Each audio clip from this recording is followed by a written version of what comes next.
everyone. I Sarika Shokal, your biology educator from 100 Plus Academy. So, welcome back again guys. Last time हमने क्या पढ़ा था? Basically chapter हमने start कर दिया था हाउ डू ऑर्गेनिज्म रिप्रोड्यूस. उसमें हमने बेसिक कंसेप्ट जैसे कि रिप्रोडक्शन क्या होता है, ठीक है, रिप्रोडक्शन के फंडामेंटल्स क्या क्या होते हैं, वेरिएशन क्या होती है, वेरिएशन क्यों इंपॉर्टेंट है, जहाँ से क्वेश्चन आता ही आता है बोर्ड में कि what is the significance of variation, वो हमने पढ़ लिया था. उसके बाद हमने ए सेक्सुअल रिप्रोडक्शन जो था वो कंप्लीट कर लिया था. उसके अंदर जितने भी फर्दर सब टाइप्स थे वो भी हमने क्या कर लिए थे, डन कर लिए थे. उसके बाद हमने sexual reproduction in flowering plant वो भी कंप्लीट कर लिया था, triple fusion, double fertilization, everything. आज हम क्या पढ़ेंगे, बेसिकली जो हमारा पेंडिंग टॉपिक है that is your sexual reproduction in human being. So चलिए स्टार्ट करते हैं. Sexual reproduction in human being. See जब हम sexual reproduction in human being बोल रहे हैं तो ऐसा ही नहीं है कि वो रिप्रोड्यूस किसी भी टाइम कर लेंगे, ठीक है. एक पर्टिकुलर एज जब मेल या फीमेल या बॉयज और गर्ल्स अटेन कर लेंगे, ठीक है, जब वो क्या करेंगे, वाइबल गेमीट्स प्रोड्यूस करेंगे, तभी वो क्या कर सकते हैं, सेक्सुअली रिप्रोड्यूस कर सकते हैं. तो वो टाइम, वो एज एट विच जो बॉयज हैं और जो फीमेल्स हैं, ठीक है, या गर्ल्स हैं, ठीक है, वो क्या हैं, प्रोड्यूस कर रहे हैं गेमीट्स, बेसिकली एडोलसेंस पीरियड, ठीक है. तो उसको हम क्या बोलते हैं, प्यूबर्टी. क्लियर. प्यूबर्टी हमारी क्या एज है, जिस टाइम पे आपके जो गेमीट्स हैं और जो हॉर्मोन्स हैं वो प्रोड्यूस, उनकी जो कंसंट्रेशन है, ठीक है, वो क्या होती है, इंक्रीज होती है. क्लियर.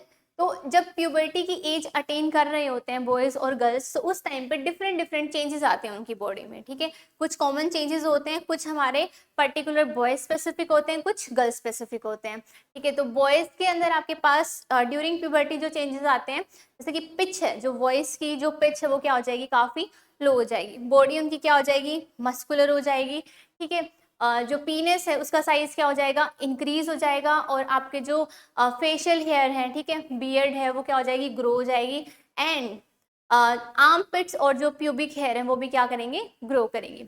ऐसे ही similarly in case of girls, तो गर्ल्स में सबसे पहला जो इवेंट होता है that is your menstrual cycle, ठीक है. फीमेल्स के अंदर मेंस्ट्रुअल साइकिल स्टार्ट हो जाएगी, ब्रेस्ट डेवलपमेंट, ठीक है. और उसके अलावा हमारे पास सेम, ठीक है, जो पिच है वो क्या हो जाएगी, हाई हो जाएगी.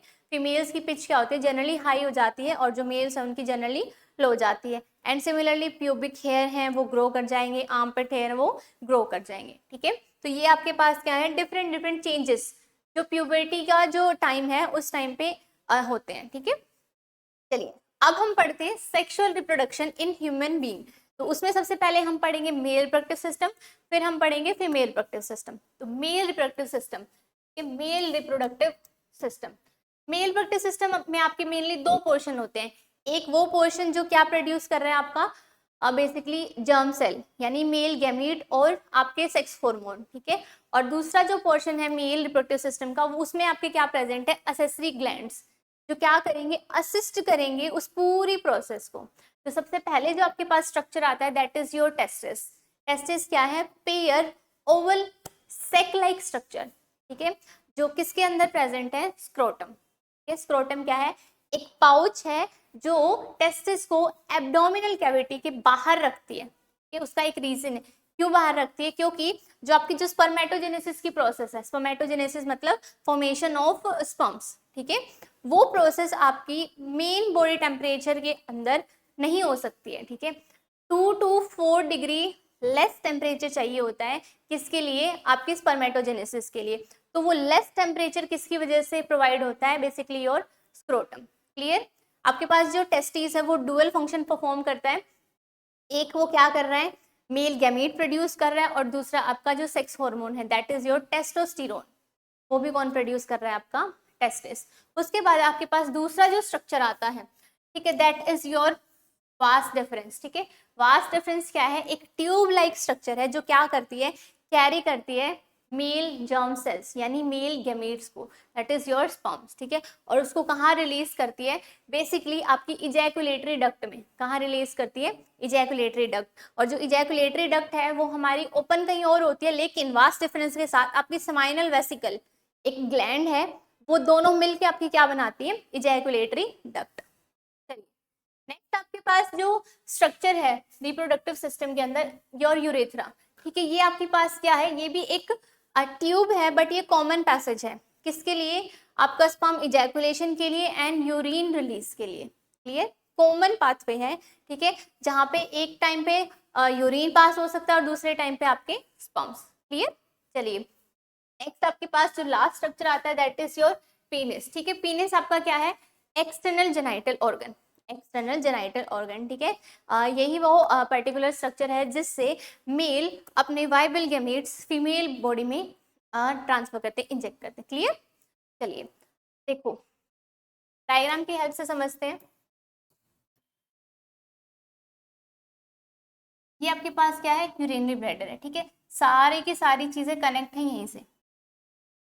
देखिए सबसे पहले आपके पास ओवल शेप्ड स्ट्रक्चर है दैट इज योर टेस्टिस। ठीक है, टेस्टिस से आपके पास एक ट्यूब निकल रही है that is your vas deferens. ठीक है, और वास डिफरेंस और सेमाइनल वेसिकल से आपके पास क्या है, एक कॉमन डक्ट बन के आएगी that is your ejaculatory duct, और ये आपके पास जो ट्यूब है, ठीक है, this is your urethra, this is your urethra. Clear, चलिए अब देखते हैं हमारे पास असेसरी ग्लैंड्स। ठीक है, असेसरी ग्लैंड में आपके पास मेनली 3 ग्लैंड्स हैं, seminal vesicle, prostate and bulbourethral gland. Seminal vesicle, prostate and bulbourethral gland. जो सेमाइनल वेसिकल है वो क्या है, आपके पेयर ग्लैंड है। देखो ये जो आपके पास ग्लैंड्स हैं ये आपके क्या है, पेयर में प्रेजेंट है, इसमें प्रेजेंट है, पेयर में प्रेजेंट है।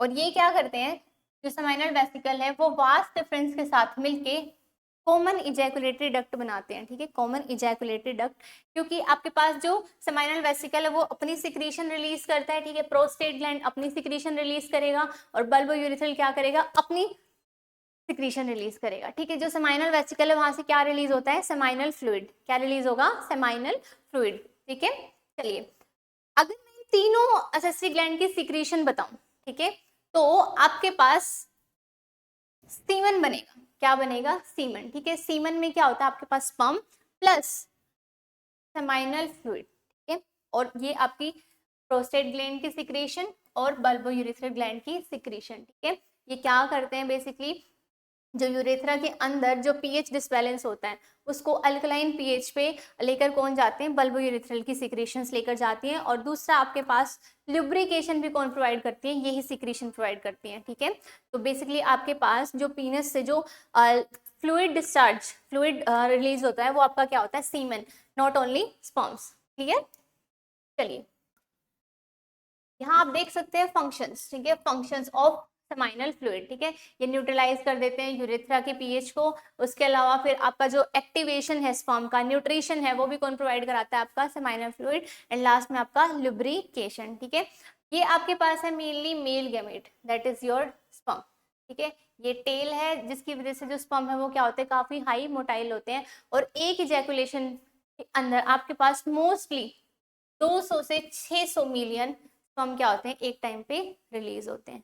क्लियर, और ये फीमेल बॉडी में ऑलमोस्ट 24 टू 48 आवर्स तक क्या करते हैं, सर्वाइव करते हैं। उसके बाद फिर ये क्या हो जाते हैं, डाई ऑफ हो जाते हैं। क्लियर, चलिए नेक्स्ट आपके पास आता है फीमेल रिप्रोडक्टिव सिस्टम। जैसे आपके पास मेल रिप्रोडक्टिव सिस्टम में 2 टाइप के स्ट्रक्चर्स थे। ठीक है, एक वो जो क्या कर रहे थे, गैमीट प्रोड्यूस कर रहे थे और सेक्स हार्मोन प्रोड्यूस कर रहे थे, और दूसरे वो स्ट्रक्चर जो क्या कर रहे थे, असिस्ट कर रहे थे। ऐसे आपके पास यहाँ पे भी स्ट्रक्चर है। देखो सबसे पहले आपके पास है ओवरी। ओवरी आपके क्या है, Oval shaped structure. Oval shaped structure कहाँ प्रेजेंट है, पेयर में होंगे, और दूसरा ये किडनी के पास प्रेजेंट रहती है। ठीक है, ओवरीज आपकी ड्यूअल फंक्शन परफॉर्म करती है, जैसे आपका टेस्टिस परफॉर्म कर रहा था। ठीक है, तो ओवरी आपका क्या करेगी, ओवम प्रोड्यूस करेगी, और साथ में ही female sex hormone that is your oestrogen and progesterone. Clear, ये दोनों हार्मोन कहाँ से सिक्रीट होंगे, आपके ओवरी से। ओवरी से जस्ट निकलती है आपके पास एक ट्यूब आती है। ठीक है, that is your fallopian tube. Fallopian tube को हम ओविडक्ट भी बोलते हैं। क्या बोलते हैं, ओविडक्ट। ठीक है, तो बेसिकली जो फेलोपियन ट्यूब है उसका मेन फंक्शन क्या है, ओवरी को कनेक्ट करना किसके साथ, यूट्रस के साथ, और जो ओवम है उसको वहां से कैच करके कहाँ रिलीज करना है, बेसिकली ट्यूब के अंदर से यूट्रस के अंदर। क्लियर, चलिए यूट्रस क्या होता है, यूट्रस क्या है, एक बैग लाइक स्ट्रक्चर है, बैग लाइक स्ट्रक्चर है, होलो स्ट्रक्चर है, इन्वर्टेड पीट जैसा। ठीक है, इन्वर्टेड पियर, उसको हम क्या बोलते हैं, वूम्ब। वूम्ब क्यों बोलते हैं, क्योंकि आपका जो फीटस है, जो एम्ब्रियो है, ठीक है, जो चाइल्ड है, इन्फेंट, वो आपका कहाँ बेसिकली डेवलप करेगा, बेसिकली यूट्रस के अंदर, ठीक है। और जो आपका यूट्रस है उसका जो लोअर पार्ट है उसको हम क्या बोलते हैं, सर्विक्स। क्या बोलते हैं, सर्विक्स। जो नैरो पार्ट है, ठीक है, जैसे ये आपका यूट्रस है, तो ये जो आपका नैरोअर पार्ट है दैट इज योर सर्विक्स, ठीक है। और सर्विक्स से ही आपकी कनेक्टेड रहती है विजाइना, ठीक है। जब विजाइना और सर्विक्स एक साथ मिलकर एक स्ट्रक्चर बनाते हैं जिसको हम बोलते हैं बर्थ कैनाल। क्या बोलते हैं, बर्थ कैनाल, ठीक है। वजाइना आपकी ट्यूब लाइक स्ट्रक्चर होती है जो टर्मिनल पोर्शन है किसका, यूट्रस का, लेकिन उससे पहले बीच में आपके पास कनेक्शन कौन है, सर्विक्स। और सर्विक्स और वजाइना मिलकर आपका क्या बनाते हैं, basically birth canal, basically your birth canal. और जो आपके पास जो वेजाइना है वो क्या रिसीव करती है, आपके स्पर्म सेल यानी मेल गैमेट्स। क्लियर। तो देखिए आपके पास ये वेजाइना, देन योर सर्विक्स, ठीक है। उसके बाद ये आपके पास क्या है, ओवरी। ओवरी से ये आपके पास पूरी ट्यूब क्या है, फैलोपियन ट्यूब। और ये आपके पास जो पूरा स्ट्रक्चर है this is your uterus. Clear. चलिए ये डायग्राम बहुत इंपॉर्टेंट है, बोर्ड में इसकी लेबलिंग भी आ जाती है और इसको ड्रॉ करना भी आ जाता है, ठीक है। तो फीमेल रिप्रोडक्टिव सिस्टम आपका बहुत ज्यादा इंपॉर्टेंट है, आप इसको बहुत अच्छे से पढ़ेंगे। चलिए जैसे ही आपके पास जो मेल गैमीट हैं वो रिलीज हो गए हैं फीमेल बॉडी के अंदर, तो उसके बाद आपके पास एक प्रोसेस होगी, that is your fertilisation. Fertilisation, ठीक है। फर्टिलाइजेशन, फर्टिलाइजेशन में क्या होता है, आपका जो स्पर्म सेल है वो किसके साथ फ्यूज करेगा, बेसिकली ओवम सेल के साथ। देखो तो आपके जो स्पर्म है वो क्या कर रहे हैं, ट्रेवल करके कहाँ जा रहे हैं, आपकी मेनली फेलोपियन ट्यूब के अंदर, ठीक है। तो अगर आपको साइट ऑफ फर्टिलाइजेशन लिखनी है, site of fertilisation, site of fertilisation आपकी क्या हो जाएगी, फेलोपियन ट्यूब, फेलोपियन ट्यूब, ठीक है। ये आपके स्पर्म है ना, क्या है, इनके पास बहुत ही मोटाइल टेल है जिसकी वजह से ये बहुत रैपिडली क्या करते हैं, मूव करते हैं और कहाँ आते हैं, ओवम के पास फ्यूज करने के लिए, ठीक है। उसके बाद क्या होगा, आपके पास बनेगा जाइगोट, ठीक है, जाइगोट। फर्स्ट लिविंग सेल आपका बनेगा, जाइगोट आपका कहाँ बन जाएगा, फेलोपियन ट्यूब के अंदर, ठीक है। ये एग आपका रिलीज हो रहा है कहाँ से, ओवरी से फेलोपियन ट्यूब में, और फेलोपियन ट्यूब के अंदर आपका फर्टिलाइजेशन होगा, ना कि ओवरी के अंदर, ठीक है। मार्क माई वर्ड, मैं क्या बोल रही हूँ, फेलोपियन ट्यूब के अंदर फर्टिलाइजेशन होगा, ना कि ओवरी के अंदर। क्लियर। चलिए उसके बाद फिर आपका जाइगोट बनेगा, फिर जाइगोट आपका डिवाइड करेगा 2, 4, 8, 16 ऐसे different different number of cell में। जब वो डिवाइड कर रहा होगा तो उसके साथ साथ वो डिवाइड करते करते वापस कहाँ आ रहा होगा, यूटेरस में। कहाँ आ रहा होगा, यूटेरस में। और जैसे ही आपके पास जो ब्लास्टोसिस्ट है, एक स्टेज आती है ब्लास्टोसिस्ट, जैसे ही वो स्टेज बन जाती है तो आपके पास जो फॉर्मिंग ब्लास्टोसिस्ट है वो कहाँ इम्प्लांट हो जाता है, आपका मेनली यूटेरस में। कहाँ, यूटेरस में। अगर मैं बोलूँ site of implantation, site of implantation, site of implantation, site of implantation आपका क्या होगा, your womb. Womb means uterus. Clear. उसके बाद फिर आपके पास क्या होंगे, फर्दर चेंजेस आएंगे, ठीक है। और प्रिपरेशन होंगी, कुछ एक्स्ट्रा स्ट्रक्चर्स बनेंगे, नई ब्लड वेसल्स बनेंगी, क्योंकि एक नए ऑर्गेनिज्म को आपको क्या प्रोवाइड कराना है, न्यूट्रिशन प्रोवाइड कराना है, ठीक है। इम्प्लांटेशन होने के बाद फर्दर आपकी क्या हो जाएगी, डेवलपमेंट स्टार्ट हो जाएगी। तो उसमें आपके पास एक स्ट्रक्चर बनता है, that is your placenta. Placenta बहुत इंपॉर्टेंट स्ट्रक्चर है। क्या है, एक स्पेशलाइज्ड टिश्यू है। ये कहाँ बनता है, यूटेराइन वॉल और जो आपका डेवलपिंग फीटस है उसके बीच में एक कनेक्शन, जिसके थ्रू क्या होगा, मटेरियल का एक्सचेंज होगा, ठीक है। मदर से गैसेस आएंगी, फूड आएगा, ठीक है। और जो फीटस है वहां से क्या होगा, गैसेस वापस जाएंगी और आपका साथ में वेस्ट, ठीक है। तो मटेरियल एक्सचेंज जो ब्रिज है फीटस और मदर के बीच में वो आपका क्या है, placenta tissue. Clear. That is your placenta, ठीक है। तो जितना भी एक्सचेंज होगा वो किसके थ्रू होगा, प्लेसेंटा के थ्रू।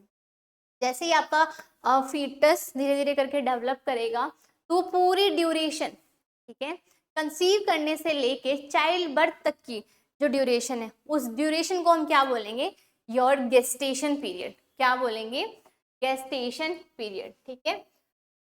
डेवलपमेंट ऑफ फीटस से लेके चाइल्ड बर्थ तक का जो आपके पास टाइम ड्यूरेशन है, that is your gestation period, ठीक है। ह्यूमन बीइंग के केस में ये क्या रहता है, 9 मंथ, ठीक है। तो आप ऐसे ही डिफरेंट टाइप ऑफ जो एनिमल्स हैं उनका गेस्टेशन पीरियड अपनी नोटबुक में लिखेंगे, ठीक है। चलिए, लास्ट में आपके पास एक टर्म आती है पार्चुरेशन। पार्चुरेशन, पार्चुरेशन क्या होता है, प्रोसेस ऑफ गिविंग बर्थ, ठीक है, चाइल्ड बर्थ, उस प्रोसेस को, एक लास्ट प्रोसेस, ठीक है, जिसमें जो बेबी, मैच्योर बेबी है, वो बॉडी से बाहर आ रहा है मदर की, ठीक है। तो उस प्रोसेस को हम क्या बोल रहे हैं, पार्चुरेशन, क्लियर, पार्चुरेशन। तो ऐसे आपका फर्टिलाइजेशन कंप्लीट होता है इन केस ऑफ ह्यूमन बीइंग। इसके अलावा आपने एक टर्म पढ़ी थी जब हमने बताया था कि प्यूबर्टी में क्या क्या चेंजेस आते हैं, तो फीमेल में मैंने बोला था मेंस्ट्रुअल साइकिल। तो मेंस्ट्रुअल साइकिल है क्या, ठीक है। बेसिकली जो मेंस्ट्रुअल साइकिल क्या है, एक साइक्लिक इवेंट है जिसमें क्या होता है, आपकी जो यूटेराइन वॉल है और आपका जो अनफर्टिलाइज्ड एग है वो क्या होते हैं, डीजनरेट होते हैं। क्या होते हैं, डीजनरेट होते हैं। बेसिकली जब इम्प्लांटेशन की प्रिपरेशन हो रही होती है तो उस टाइम पे जो आपकी जो यूटेरस है उसकी जो वॉल्स है वो क्या होती है, थिक होती है, सो दैट जो डेवलपिंग जो आपका फीटस है उसको कुशन प्रोवाइड किया जाए। बट अगर फर्टिलाइजेशन नहीं हो रहा है तो फिर वो सारी की सारी वॉल क्या करेंगी, आपकी डीजनरेट करेंगी। बट आपका ओवम तो रिलीज हो गया था ओवरी से, और वो कहाँ आएगा फिर, फर्टिलाइजेशन नहीं हो रहा है तो भी वो यूटेरस में आएगा, फिर वहां पे वो क्या हो जाएगा, डिग्रेड हो जाएगा, और वो सारा का सारा वेस्ट बॉडी से बाहर। और जब वो वेस्ट बॉडी से बाहर आ रहा होता है तो mainly normally on an average 1 to 5 days के बीच में आपका ब्लीड आउट होता है, ठीक है। तो उसी पर्टिकुलर पीरियड को हम क्या बोलते हैं, मेंस्ट्रुअल साइकिल या फिर मेंस्ट्रुअल फ्लो, जो आपके पास जो वेस्ट बाहर आ रहा है, ठीक है। तो अगर हम पूरे एक साइकिल को डिवाइड करें 30 डेज के अंदर या 28 डेज के अंदर, तो स्टार्टिंग के आपके पास जो 5 जो डेज रहेंगे उसमें आपका क्या होगा, मेंस्ट्रुअल फ्लो, क्या होगा, मेंस्ट्रुअल फ्लो। फिर 6th डे से लेके आपका 14th डे तक आपका कौन सा फेज रहता है, फॉलिकुलर फेज। इस फेज में क्या होता है, ओव्यूलेशन की प्रिपरेशन और लास्ट में ओव्यूलेशन, ठीक है। ओव्यूलेशन का मतलब क्या होता है, release of ovum from mature follicle, from mature follicle, ठीक है। फॉलिकल से आपका जो ओवम है अगर वो रिलीज हो गया, फिर क्या होगा, प्रिपरेशन होगी इम्प्लांटेशन के लिए, ठीक है। सिक्रीशन पे सिक्रीटरी फेज आता है या फिर ल्यूटियल फेज जिसको हम बोलते हैं। इसमें क्या होता है कि बॉडी को ऐसा लग रहा होता है कि फर्टिलाइजेशन होगा, तो सारी जो फर्टिलाइजेशन की जो इवेंट के लिए जो प्रोसेसेस है वो आपकी स्टार्ट हो जाती है लास्ट फेज के अंदर, ठीक है। और अगर आपका एग फर्टिलाइज नहीं होता है तो वापस से फिर आपकी क्या होगी, मेंस्ट्रुअल साइकिल, क्लियर। चलिए, जो फर्स्ट आपकी जो मेंस्ट्रुअल साइकिल होती है उसको हम क्या बोलते हैं, मेनार्क, ठीक है। और जो आपके पास जो लास्ट मेंस्ट्रुअल साइकिल होती है that is your menopause, is your menopause. First menstrual cycle 10 to 12 age start हो जाती है और जो आपकी जो लास्ट मेंस्ट्रुअल साइकिल है वो 45 to 50 की एज में आ जाती है, ठीक है। चलिए, नेक्स्ट आपके पास एक इंपॉर्टेंट कंसेप्ट है, ठीक है, जहाँ से वैल्यू बेस्ड क्वेश्चन बनने के चांसेस ज़्यादा रहते हैं, that is your reproductive health. What do you mean by reproductive health. Basically आपके जो रिप्रोडक्टिव हेल्थ क्या है, एक जनरल हेल्थ है, क्या है, जिसके अंदर आप नॉर्मल, सेफ और हेल्दी फील कर रहे हैं, ठीक है। बट रिप्रोडक्टिव, ठीक है, यानी आपके जो रिप्रोडक्टिव जो मतलब सिचुएशन है, ठीक है, उनमें आप बहुत ही सेफ फील कर रहे हो, ठीक है। तो उस टाइप के लिए आपके पास जो मतलब कंडीशन है, डेवलपमेंट है, या फिर आप हाइजीन बोलेंगे, वो सब आप मेंटेन कर रहे हैं, तो अब अगर आप अच्छा फील कर रहे हैं तो मतलब आप रिप्रोडक्टिवली क्या है, हेल्दी हैं। बट अगर आप रिप्रोडक्टिवली हेल्दी नहीं हैं तो आपको क्या हो सकती है, डिफरेंट टाइप ऑफ डिजीज हो सकती हैं। उसमें ही आपके पास आती हैं एसटीडीज, एसटीडीज, ठीक है, सेक्सुअली ट्रांसमिटेड डिजीज, ठीक है। बेसिकली ये जो डिजीज होती है वो कैसे आपकी ट्रांसमिट होती है, थ्रू सेक्सुअल कनेक्शन, ठीक है, थ्रू सेक्सुअल कॉन्टैक्ट। तो सेक्सुअली ट्रांसमिटेड डिजीज आपकी कैसे ट्रांसमिट होती है, by sexual contact from infected person to healthy person. आपके पास डिफरेंट टाइप की क्या है, सेक्सुअली ट्रांसमिटेड डिजीज है, जैसे कि आपके पास एड्स है, सिफिलिस है, ठीक है, सिफिलिस है या फिर गोनोरिया है, ठीक है। और ये मेनली आपकी क्या है, सेक्सुअली कॉन्टैक्ट से क्या होती है, ट्रांसफर होती है, ठीक है। इन्फेक्शन हो जाता है आपके जेनाइटल ऑर्गन के अंदर, और इन डिजीज में ना एक स्पेसिफिक क्या रहता है कि मोस्टली जो पैथोजन है वो आपकी इम्यूनिटी पे अटैक करता है, ठीक है। चलिए, उसके अलावा आपके पास mode of transmission of AIDS, ठीक है, सबको पता है कि कैसे आपका जो एड है वो ट्रांसमिट होता है, एड्स, ठीक है।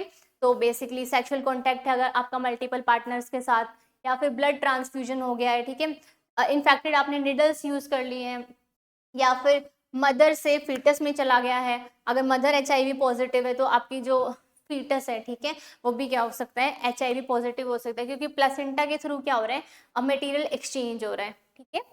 तो अगर आपको इन सब चीजों से प्रिवेंशन करना है तो आप वही जो चीजें अभी जो मैंने बताई इन सबको क्या कर सकते हैं, अवॉइड कर सकते हैं।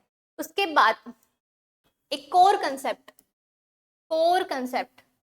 दैट इज योर कॉन्ट्रासेप्शन, ठीक है। कॉन्ट्रासेप्शन डिवाइसेस आपके क्या होते हैं, बेसिकली वो डिवाइसेस जिससे आप जो अनवांटेड प्रेगनेंसी है उसको क्या करते हैं, बेसिकली प्रिवेंट करते हैं, ठीक है। MTP कराने से मच बेटर है कि आप कॉन्ट्रासेप्टिव यूज करें। MTP मतलब मेडिकल टर्मिनेशन ऑफ प्रेगनेंसी, ठीक है, जिसमें अबॉर्शन करा देते हैं, तो उससे मच बेटर है कि आप क्या यूज करें, कॉन्ट्रासेप्टिव डिवाइसेस, ठीक है। तो आपके पास different type of contraceptive devices हैं। सबसे पहले आपके पास आते हैं मैकेनिकल।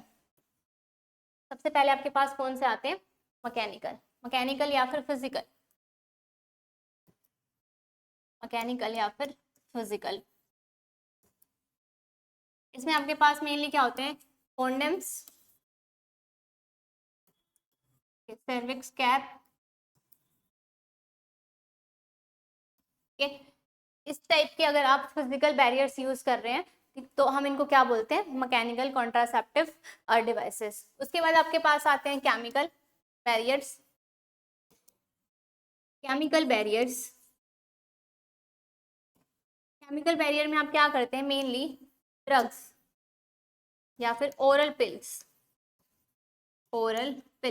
क्या करते हैं, कंज्यूम करते हैं। ये जो ओरल पिल्स होती है इनके अंदर आपके पास मेनली क्या होता है, ईस्ट्रोजन और प्रोजेस्टेरोन हार्मोन होता है, जो कि जो मेंस्ट्रुअल साइकिल है, जो या पूरे मंथ का जो इवेंट है उसको क्या कर देता है, इम्बैलेंस कर देता है, जिसकी वजह से आपके पास जो प्रेगनेंसी है वो क्या हो सकती है, टर्मिनेट हो सकती है। इसमें आपके पास एक बहुत ही वेल नोन एग्जाम्पल आता है, दैट इज योर सहेली, ठीक है, सहेली।